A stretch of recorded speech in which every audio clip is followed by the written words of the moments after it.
All right, common mistakes with overhead pressing. A lot of times, whether it be standing or seated press, we're gonna see some kind of arch in our low back.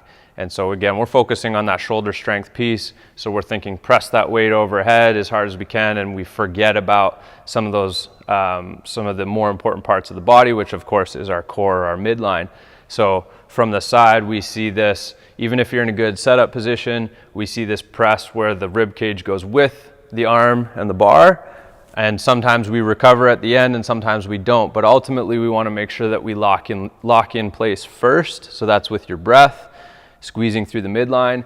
And then as you push up, it's going through the shoulder. Now that overhead position, ideally, we see a straight elbow, but we see the ear in front of the arm. That would be really good overhead position. Now, I'm a perfect example of somebody who struggles with overhead position.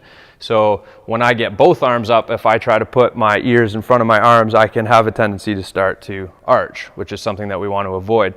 So if you're working on your own, or if you are a coach working with somebody else, you need to make sure that you are understanding where you are or where your athlete is in that development in terms of mobility before worrying about the strength piece of that movement, because I'm not going to force somebody into that overhead position at the risk of losing that, that lumbar piece there and staying tight through the core. So if that's something that you struggle with, then you need to go and do your mobility. And that's going to be shoulder mobility, T-spine mobility, all the way through into your neck as well, and making sure that everything is moving freely, and that's going to help you get into a better overhead position.